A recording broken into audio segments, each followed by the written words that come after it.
Hi, I'm Nick Gillespie for Reason TV, and today we're talking with Robert Higgs, who has written an introduction of the great Arthur Ekirch classic, The Decline of American Liberalism, which is being reissued by the Independent Institute. Thanks for coming out, Bob.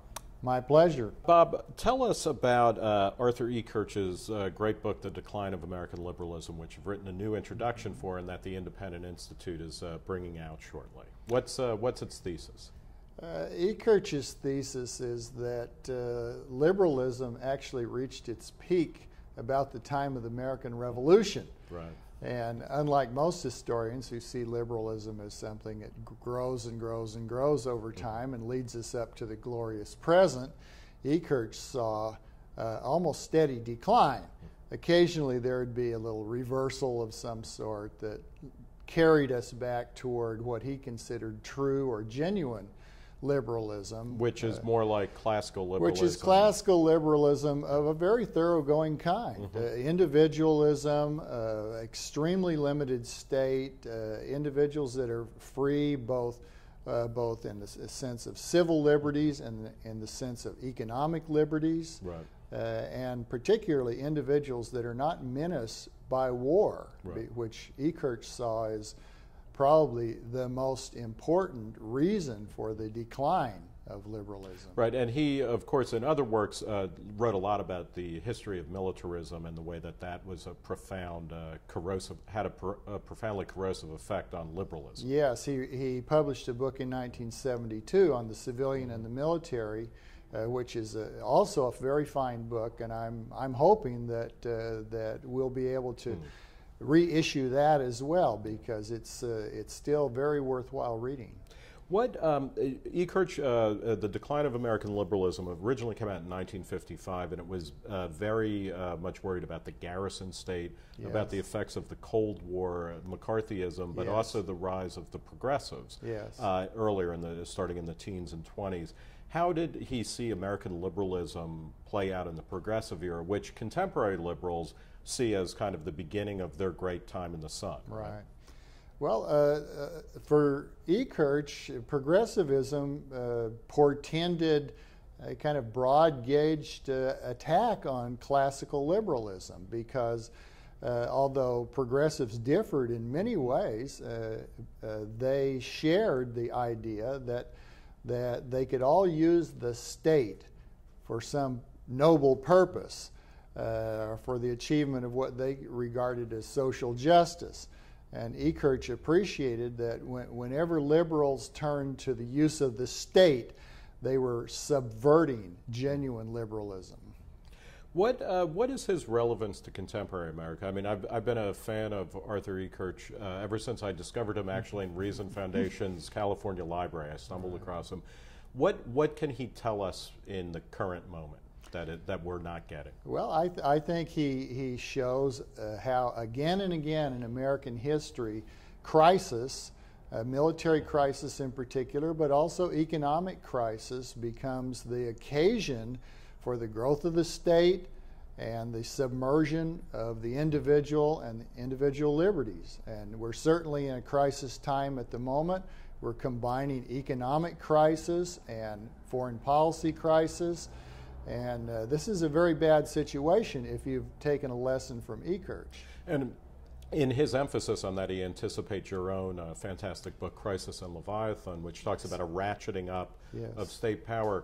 Give us a sense of what positive can we take away from this? You tend to be pretty pessimistic. Ekirch, in an introduction to a 1967 version of The Decline of American Liberalism, at a time when flower power was at its height, he was like, God, things have never been so dark. What is cause for optimism in today's American scene? Well, I actually don't read Ekirch as a pessimistic historian. I read him as a realistic one, as one who's not going to be deceived by the misuse of language.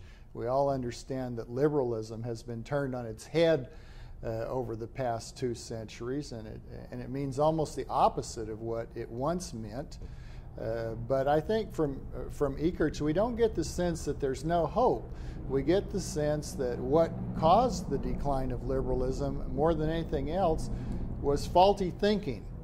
And there's always the potential for correcting our thinking, for superseding or transcending our past mistakes, and for remedying the situation in which we find ourselves. Well, I hope that the Independent Institute's reissue of The Decline of American Liberalism, gets Ekirch out into wider and wider circulation. I do too. It's a wonderful book. It's beautifully written. It's a joy to read, as well as being very informative, and it's certainly a lesson that people in many cases will never have encountered before. And even if they don't buy everything that Ekirch is selling, nonetheless, I think they'll find it very stimulating reading. Yeah, I hope so, and I think you're right. Your book, Depression, War, and Cold War, is coming out in paperback, also from Independent Institute. Depression, war, Cold War, 2 out of 3 you're working on here.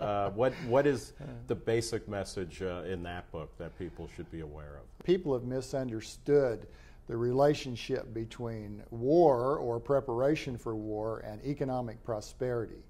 I really begin with the fallacy it's widely believed that World War II got the U.S. economy out of the Depression.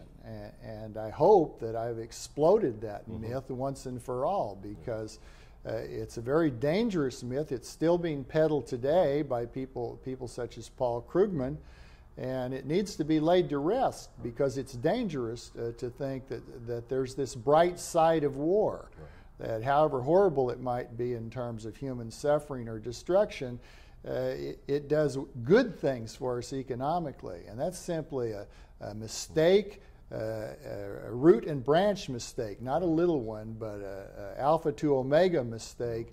The second half of the book deals with the Cold War, and that also has been greatly misunderstood, although I don't think quite as much misunderstood as World War II.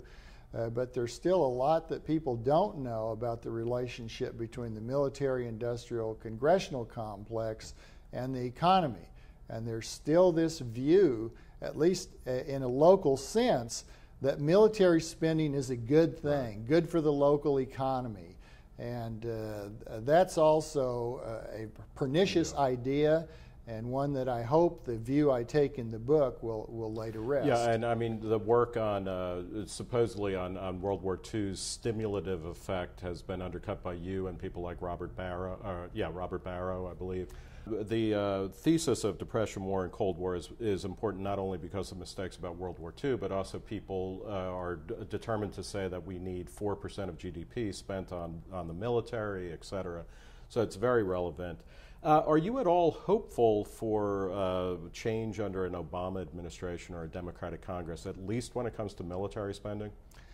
I'm not terribly hopeful, but I do see some basis for hope, because the economic crisis may turn out to be so demanding that it will alert people to the desirability of cutting back military spending. It's been excessive for decades.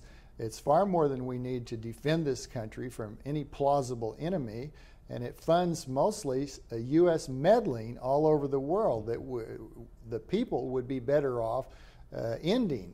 So if it turns out that the economic troubles of the present are the cause for people's deciding finally to stop wasting so many billions of dollars on the military, then so much the better. Thank you very much. My guest has been Robert Higgs of the Independent Institute, who has written a great new introduction for the classic Decline of American Liberalism by Arthur Ekirch. And Bob Higgs's own book, Depression, War, and Cold War, will also be reissued in a paperback edition by the Independent Institute shortly. Also essential reading at this time in history.